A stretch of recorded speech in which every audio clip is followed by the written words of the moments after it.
Hi and welcome to another video, and I'm going to take the opportunity this time to stand on the shoulders of Mike Gervin from ExcelIsFun and look a little further. Now what he has is, in his recent video, he's got some extracted dates, and I'll put a link into his video there so you can go to it and have a look and see how he got to these dates. But from my point of view, at the moment we can't do anything with these dates because they're actually just text, they're not dates. So what I'm going to do is I'm going to find the individual date within this date or text that he's got there, and I'm going to extract it, and then I'm going to turn it into an actual date, and then I'll do the same for the second date. And if there is no second date, then we'll have it equaling the first date, because our first date is the start date, the second date is the end date, and if it's only over one day then the first and second are still the same. That also enables us to actually search or filter by start date or finish date. So I should be referring to these as start dates and finish dates rather than first date and second date.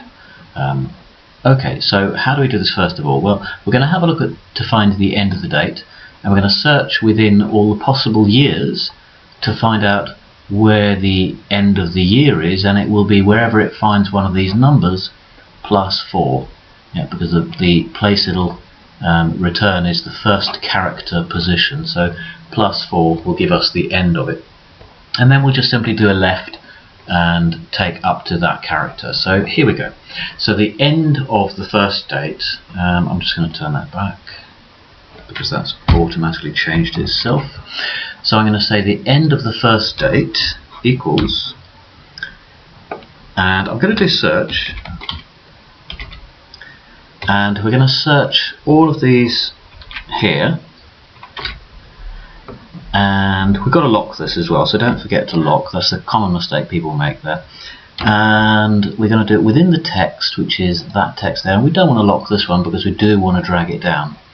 And we're not going to put a start numbering in there, but bear in mind that this is an array formula, so CSE, Control Shift Enter.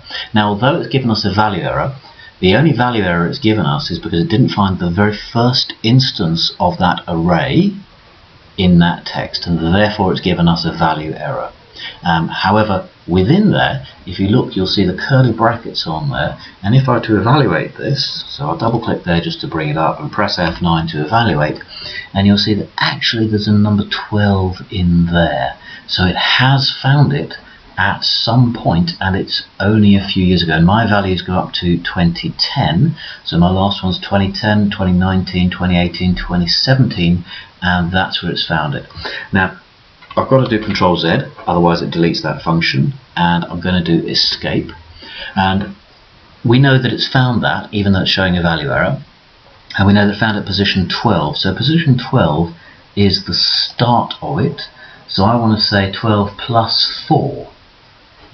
So back over in this cell here, I want to find that value, and I want to add 4 to it, and I want it to give us a left. So we're going to come across to here, but before we need to do that, we need to actually isolate the one that is the value. So this is what I learned from Mike earlier on. He's going to use the, well, we're going to use the aggregate function, and what I would have normally done in the past is 5. As I found out, 5 doesn't work with an array, so we'll have to use small instead, and the actual option I want to choose is option 6, which is ignoring the error values. In other words, all those ones that came up as the value errors, they're all just going to be wiped out completely, and it's going to search in that whole array there, and I want to get the number 1. My value of k is number 1. Okay, Control Shift Enter, CSE again, and now it's showing me just the 12, it's not showing me any of the errors. And if I do the same for these, you'll see that's showing me the 12, that's showing me the 12, that's showing me the 1. Now you may say, why is that showing 12 and that's showing 12 when here I've got 2 digits and there I've only got 1? Well, the simple reason is there's 1 fewer characters in the word January than there is in the word November.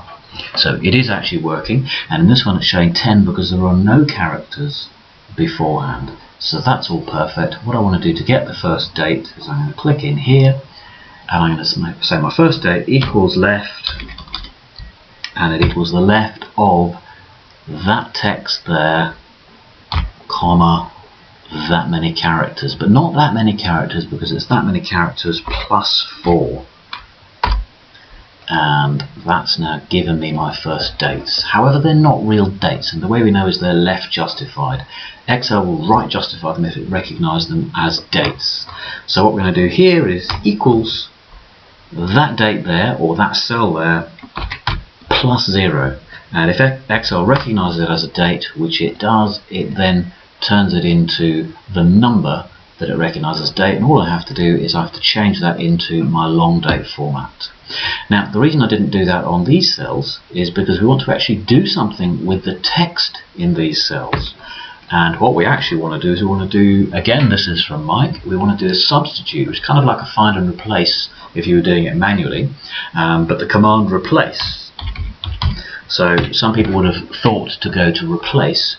It doesn't work here because what you're asking for is within the old text you've got to know starting number of characters and so on. So we don't want to use replace, we actually want to use substitute. And what do we want to substitute? Well, we're looking for the text, so it's all of that text there, and within that text we want to take out that text there and put in its place nothing. So in this instance, if I just have that text there and I take out this text, I'm left with absolutely nothing. But for these other two, I'm left with what's left other than that first text date that I've got in there.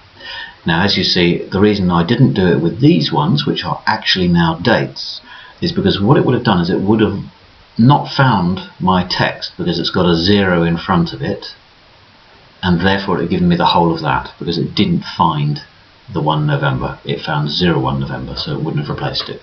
So if you get stuck on it, it may be that you're looking at the converted date instead of the text date.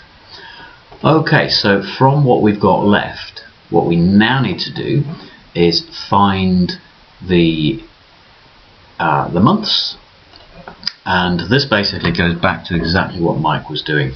So from what's left, we're going to say this equals, and it's going to be a search again. What are we searching for? Well, we're searching for the months, and again F4 to lock, don't forget to lock. And where are we searching for it? Well, we're searching for it in what's left, and that'll do for now, but it does have to be Control-Shift-Enter. And again, we've got to go into there and we've got to put in this aggregate. And the same again, we've got to go down and use the small, and we're going to use number 6, which is ignoring the error values from all of that, and we want our K to be 1. Control-Shift-Enter. It's given me a number error because it doesn't find anything there, but when I fill this down you'll see that the other two are actually giving me numbers. So now what I need to do is I need to search for the number here -2 on the mid to see if it is, sorry, in this one, to see if it is actually a number. So for this one here where it says 7, it's looking for it on this 1, 2, 3, 4, 5, 6, and it's finding 7, and we want to go back to see if that is a number. And if it is, we then want to go back 3 and select from there to the end.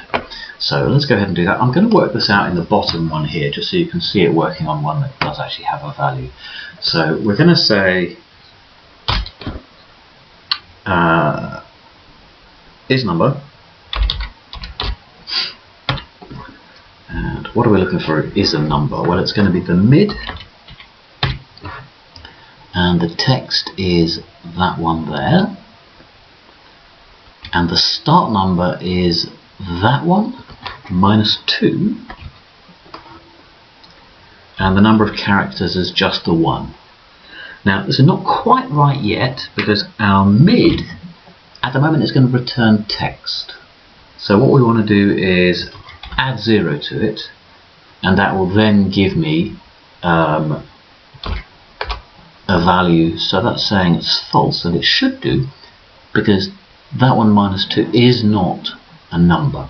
But if we drag it up 1, in fact we drag it up 2, we'll see that this one is true. This one is false because I've got nothing in there. This one is true, and it's exactly what we want.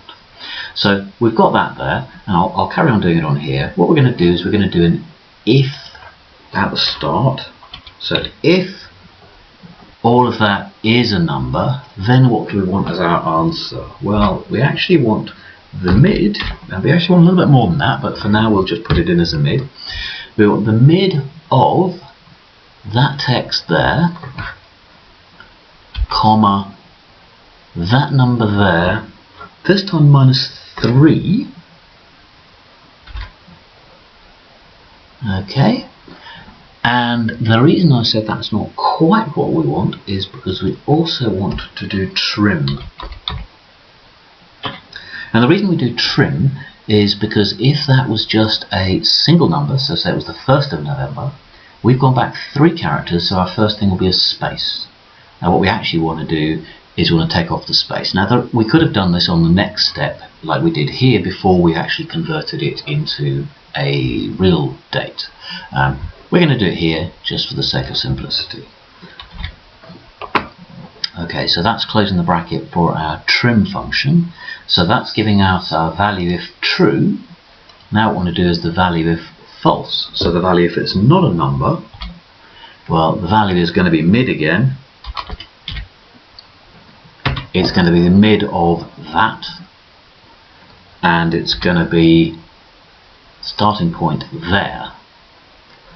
Now the one thing I have forgotten in that mid function is how many characters I want to go on for. So I'm going to say, just here I'm going to say 500, just so it goes on for quite a long way. I'm going to go back to here to this mid, and comma 500, just put that in as well. And I don't need to do a trim there. I mean, I could do, but I'm not going to bother, because it's starting at the actual start point of the month. Okay, let's have a look and see if that's worked. So that seems to have worked perfectly. If I fill that down and fill it up, you see that it is working. This one's not going to give me anything because that's not a number. This one's going to give me from 21st November. This one is going to give me from February going across. So that's almost there. So what we now want to do is we want to tidy this up and say if I've got this number error, in other words if error, what I actually want is the same as the first date. So I'm going to go right back to the beginning again, and I'm going to say if, and it's going to be if error in all of that, then give me that instead.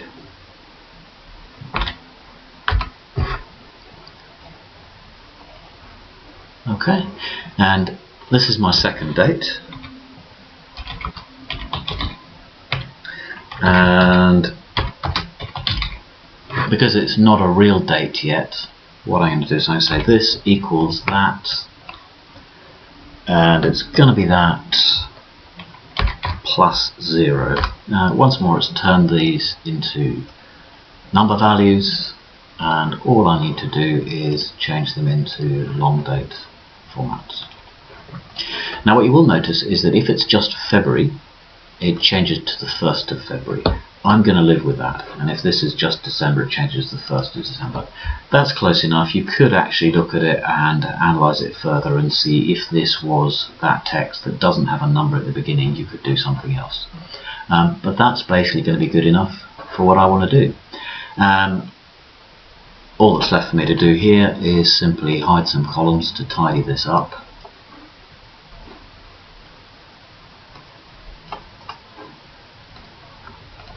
And there we have it.